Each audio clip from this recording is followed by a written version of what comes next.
एक मंथ में अगर कोई कोर स्टॉक 62% से भी ज़्यादा का रिटर्न दे दे और पूरे साल में दैट इज एनुअल रिटर्न 300% से भी ज़्यादा दे दे, तो आखिर इस तरह का स्टॉक किसे पसंद नहीं आएगा। पूरी दुनिया बावली होए जा रही है इसी प्रकार के एक स्टॉक, और कुछ इसी प्रकार की चीज करी है एक स्टॉक जिसका नाम है टाटा पावर ने। टाटा पावर के शेयर ने लास्ट कुछ मंथ्स में बहुत ही तगड़ा रैली दिया है और लोगों की उम्मीदों से ज्यादा खरा उतर के उसने उसको रिटर्न्स दिए हैं। दोस्तों, आज के हम इस वीडियो में हम जानेंगे कि टाटा पावर में ये जो अचानक से हलचल हो रही है वो आखिर क्यों हो रही है।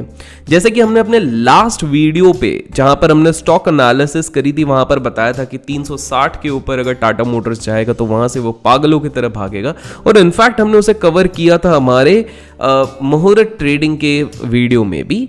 तो हमने देखा है किस प्रकार से टाटा मोटर्स फायर हुआ है। पर आज की इस वीडियो में हम समझेंगे कि क्या सिमिलर काइंड ऑफ एक्शन हम टाटा पावर पे भी देख सकते हैं कि नहीं। तो चलिए मूंगफली खाते हुए शुरू करते हैं आज का ये वीडियो। जो सबसे पहला कोर एडवांटेज मिल रहा है टाटा पावर को, जिसके कारण काफी सारे स्टेक होल्डर्स इसमें पैसा लगा रहे, काफी सारे इंस्टीट्यूशन, काफी सारे बड़े बड़े प्लेयर्स इसमें पैसा लगा रहे और टाटा पावर जैसी कंपनी भागे जा रही है, वो इसलिए है बिकॉज जो सबसे पहला एडवांटेज मिल रहा है टाटा पावर वाली कंपनी को, वो जिसके कारण कि काफ़ी सारे इन्वेस्टर्स, काफ़ी सारे स्टेक होल्डर्स, काफ़ी सारे FIIs और DIIs यहाँ पर अपना स्टेक मेंटेन कर रहे हैं, वो ये है कि टाटा पावर कंपनी इंडिया की पहली, जी हाँ, इंडिया की first largest integrated power company बन चुकी है। इसकी खासियत ये है कि ये केवल और केवल कन्वेंशनल सोर्सेज ऑफ एनर्जी जैसे कि थर्मल एनर्जी सिर्फ या कोल बेस्ड एनर्जी सिर्फ इन पे डिपेंडेंट नहीं हो रही है।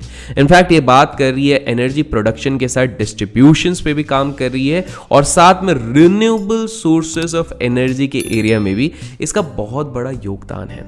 अगर मैं बात करूं तो टाटा पावर काम कर रही है भारत में रिलेटेड हाइड्रो पावर प्रोजेक्ट्स पे भी, प्लस इलेक्ट्रिक बेस्ड प्रोजेक्ट्स पे भी। भारत में जहां मैक्स पावर कंपनीज केवल और केवल कोल बेस्ड कंपनीज पे डिपेंडेंट होती है या फिर कोल या थर्मल पे डिपेंड होती है, टाटा पावर अपने आधुनिक तकनीक से आगे जाने के लिए तैयार हो चुका है and it is trying to utilise multiple sources of energy. हालांकि इसकी टोटल कैपेसिटी में से अभी भी थर्मल एक मेजर पार्ट लेता है, जो कि करीब करीब 69% लेता है, पर इसके साथ साथ अगर हम बाकी सारे एरियाज को भी देखें तो सोलर करीब करीब 14% ले रहा है, विंड करीब करीब 7%, हाइड्रो करीब करीब 7% और वेस्ट हीट रिकवरी 3% कंट्रीब्यूट कर रहा है। अगर ध्यान से ईयर ऑन ईयर को देखा जाए इसकी प्रोग्रेस किस प्रकार से टाटा पावर काम कर रही है, तो इनके विंड और हाइड्रो से आने वाला प्रोडक्शन स्केल अप हो रहा है।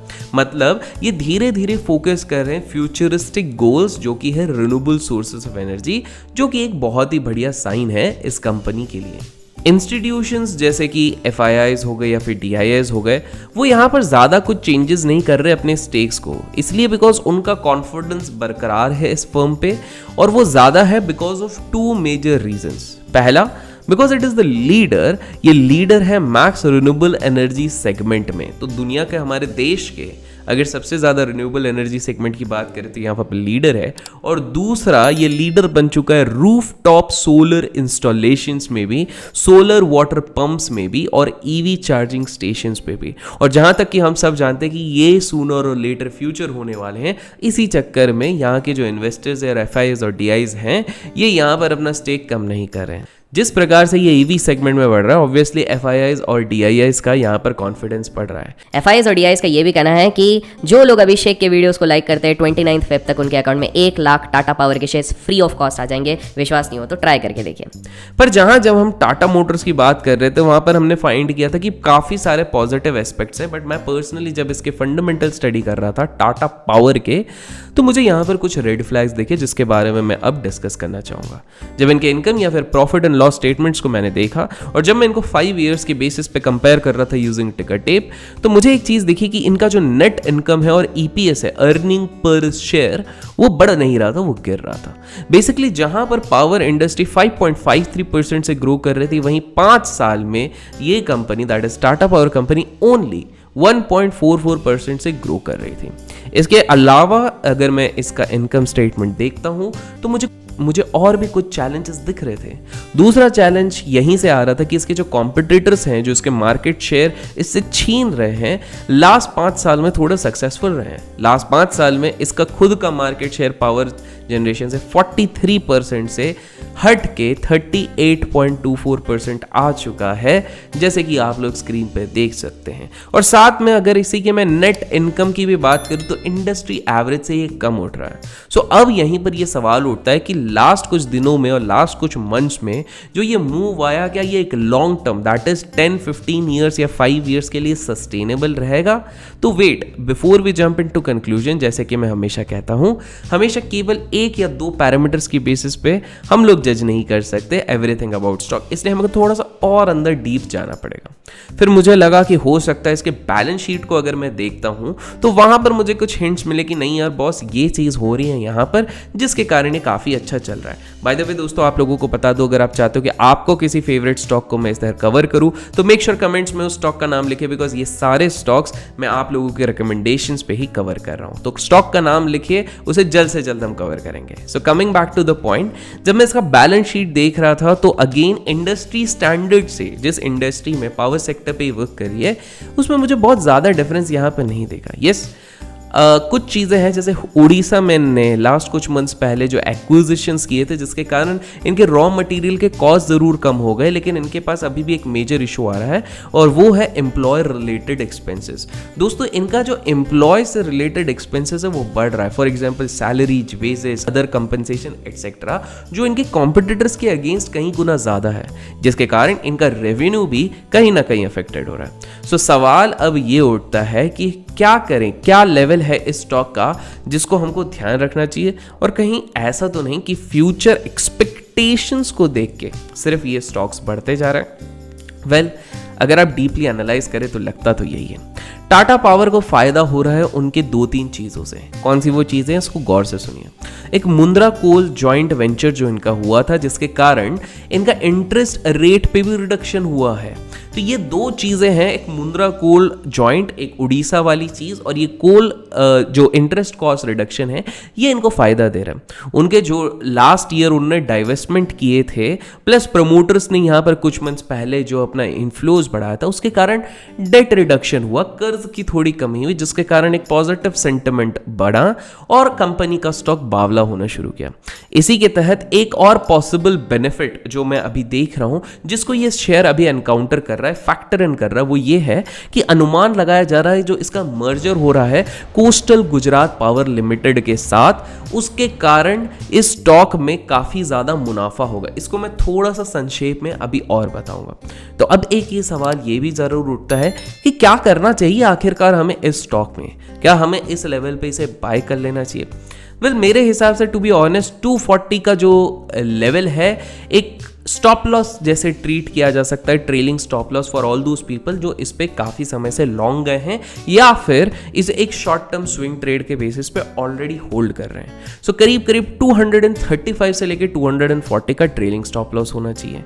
आप एक और चीज ध्यान रख सकते हैं कि जब ये 280 या 300 के आसपास आता है, वहां पर जो एग्जिस्टिंग होल्डर्स है वो पार्शियल बुक करने की कोशिश करेंगे, बिकॉज चार्ट्स को अगर आप गौर से देखेंगे तो एक अनचार्टेड टेरिटरी में, नई टेरिटरी में न्यू प्लेयर्स जिनको लगता है कि उन्होंने ये रैली मिस कर दी, उन्हें मैं सजेस्ट करूंगा कि इन पर्टिकुलर लेवल्स पे नए पोजीशंस बना तो आप सकते हैं, लेकिन आपका रिस्क और रिवॉर्ड आपके फेवर में नहीं होगा। अर्थात हो सकता है स्टॉक्स यहां से भाग भी जाए और आपको यहां से 20-30% का रिटर्न दे दे, लेकिन जो रिस्क आप उसके अगेंस्ट लोगे वो करीब 60 to 70% का होगा फ्रॉम द करंट लेवल, जो मेरे हिसाब से सही नहीं है। टाटा मोटर्स में जहां काफी सारी चीजें पॉजिटिव बताई थी हमने हमारे वीडियो में, यहीं पे वहां थोड़े बहुत क्वेश्चन मार्क्स है। ऑल्सो ये शेयर बिकॉज जैसे मैंने कहा एक अनचार्टेड टेरिटरी में है, तो इसका एग्जैक्ट रेजिस्टेंस निकाल पाना फिलहाल के लिए संभव नहीं है जब तक कोई रिट्रेसमेंट ना दिखा दे।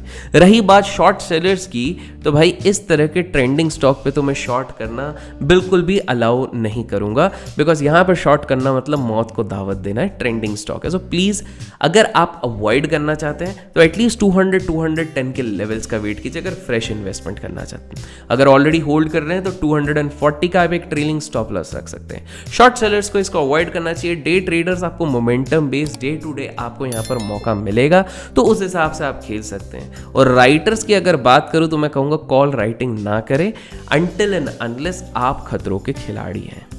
इस मीडियम टर्म मूव के पीछे एक और बहुत ही इंपॉर्टेंट कारण है जो आप लास्ट कुछ दिनों से देख रहे हैं।